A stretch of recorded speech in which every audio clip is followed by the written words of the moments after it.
Grandmas, man.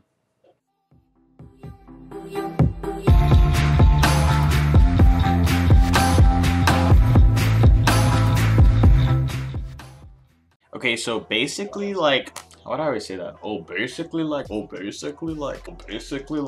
I do that? Okay, so basically, like, so 2 years ago when I was 15, I was at this resort. Like, I go to a resort like almost every summer, like in Dominican Republic. And first off, I just need to say, like, the legal drinking age or whatever, like the time they'll give you like the adult bands, because you have different bands that are different colors to signify if you're an adult, VIP, kid, you know, all that stuff. So I didn't have an adult band because I was only 15. In the resort I was in, it was 16. Me and my friends normally just like chilled out everywhere. So me and my friends were just chilling because none of us were over the age to get into like the club or everything except for one person. My friend, I'm gonna just call him Harold. Okay, so Harold was like, yo, I really want to go to the club. I went yesterday with my dad and it was so fun, honestly. Like, I just got like smashed and that was it. Like, it was just a fun night in the club, and I was like, you know what, we're not doing anything tonight, so you might as well. So what I did was I got like my watch and I put it over my wristband so like they couldn't see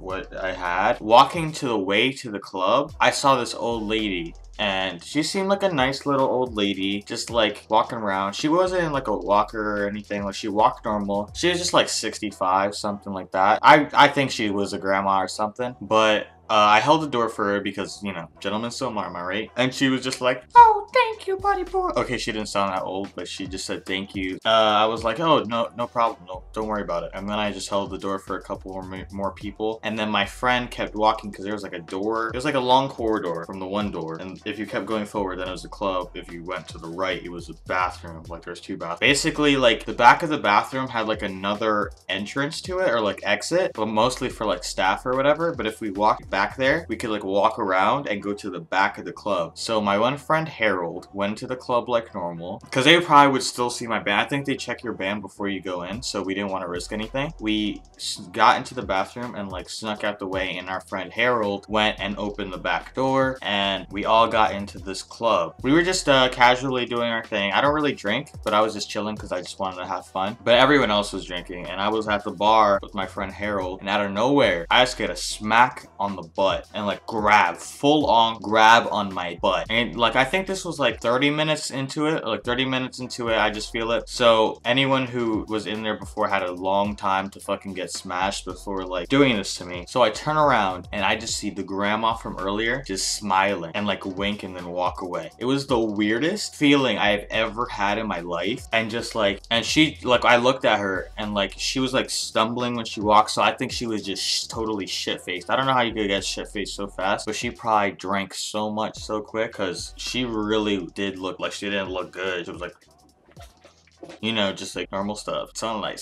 But I was like I just gave her like the weirdest look. I was on a death stare, because like I don't really give death stares. I don't even know if I know how to, just like,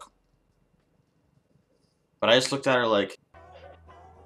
But then we keep going, and I was like, fuck it, and we just kept like dancing and stuff on the shit. Like, everyone was having a good time. All my friends were like tipsy and shit, but I don't know, I don't really mess around with drinking too much. And out of nowhere, like, I look to my left, and then I start seeing someone like come towards me, and it's the grandma. So I started to like step away a little bit, and she, like, I eventually got to like the wall, and like trying to get away from her, I hit my head hella hard on like this wall. And the walls in Dominican Republic are so freaking hard. Like, boy, they are so hard. Like, I probably had the biggest bump on the back of my head because this fucking old lady, savage old lady, and she just started like trying to like grind on me, and I was just like, I like pushed her away kinda, but like not enough to break her hip or something. And I was just like, what the hell? Like, what are you doing? She kind of just started going to my friend Harold and started messing with him, and Harold was not having any of it. So he kind of just like, he said, guys, I'll be right back, and he went to the bathroom. He left the room to come back or something. I don't know. I think he just wanted a minute to breathe. Eventually, like, the grandma just kind of like walked away and started like messing with other guys, I guess. Little thotty grandma, am I right? So like another hour goes by, and you just hear a bunch of like splattering on the floor, a giant like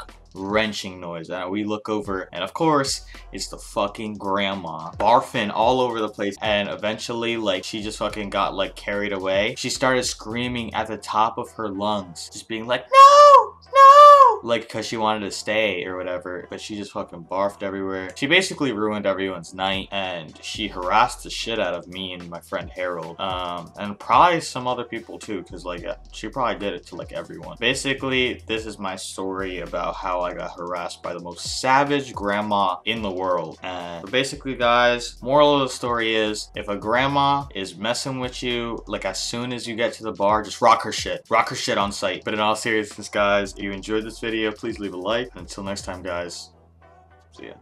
They represent this right here is heaven sent, never irrelevant, no never. When I slide up in the spot, just a youngin' in the game, trying to show them what I got way back. That was the mentality, never truly reality, looking for validation with all the wrong things on my mind for motivation, just chilling at the crib on the PlayStation.